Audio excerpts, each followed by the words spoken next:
Well, welcome to another edition of Nobody's Nona. I'm Leonard, and let's start cooking. I was at the local market, and I just picked up these beautiful red, pink rhubarb.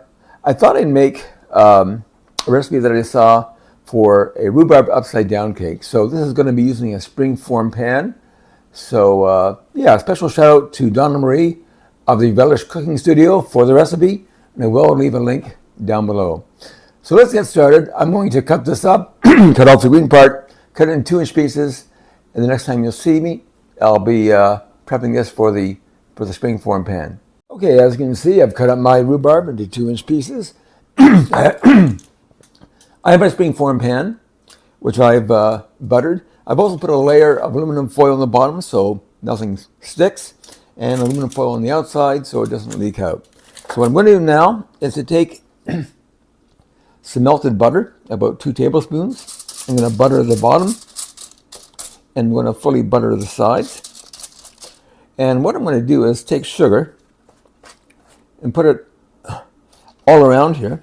The whole idea is that by buttering this, applying the sugar, and then applying the rhubarb, is that the rhubarb is going to caramelize into a very nice layer when you've put the cake filling on top. So it's fully buttered.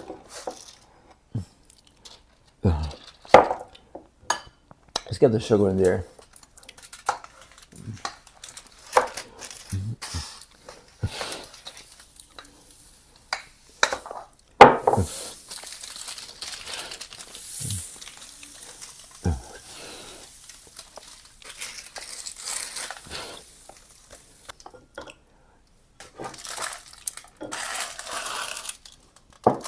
Okay, we've sugared it. I'm going to put in the rhubarb.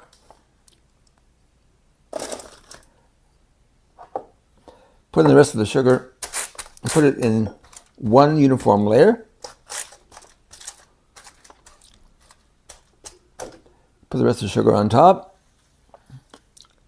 And let's make our cake. Okay, we're back and ready to make the cake batter. Just as a side note, to the rhubarb mixture, I did add about 1.5 teaspoons of grated orange rind to that. That'll be on top.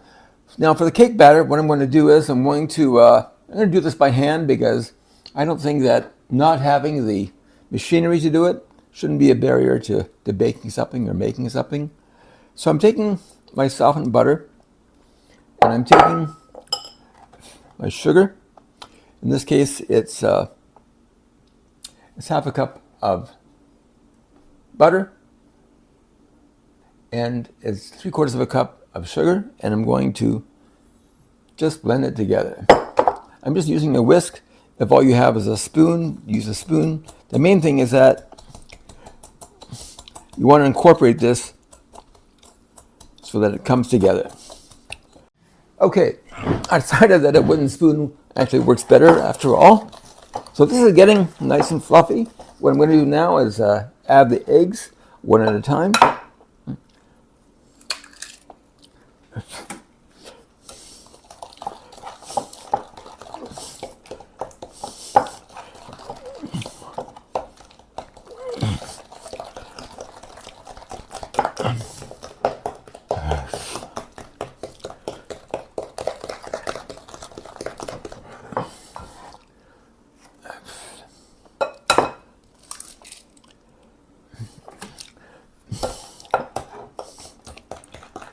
I want to whip it good.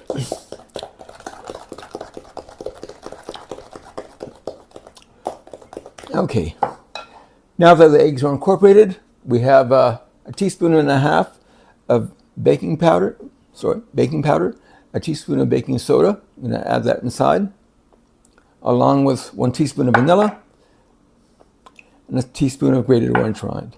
So let's incorporate that. Again, keep whipping.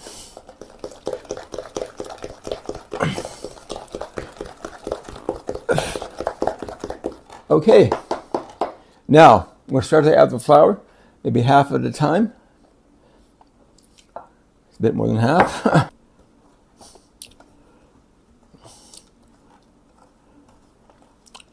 Okay. The flour is mostly incorporated.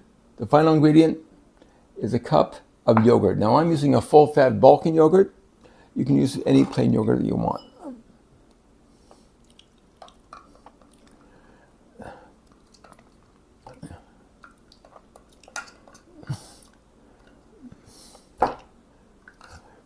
Okay, great.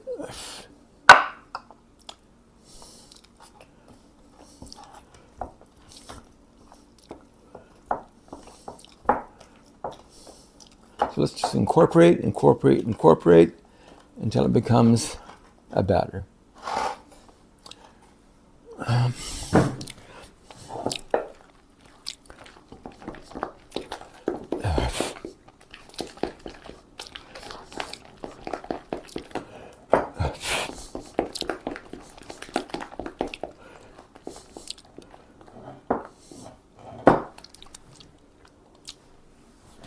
There we have it. Our batter is done. Let's put it on the rhubarb, put it in the oven, and see what happens. Okay, I've set my oven for 350. It's warming up. This is on a baking sheet.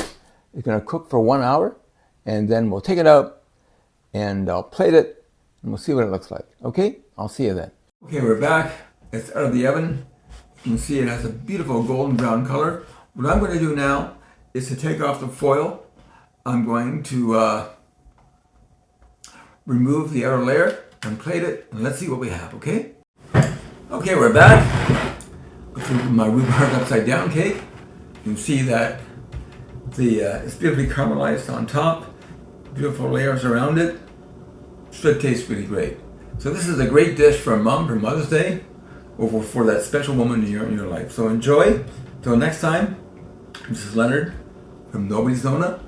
I'll see you then.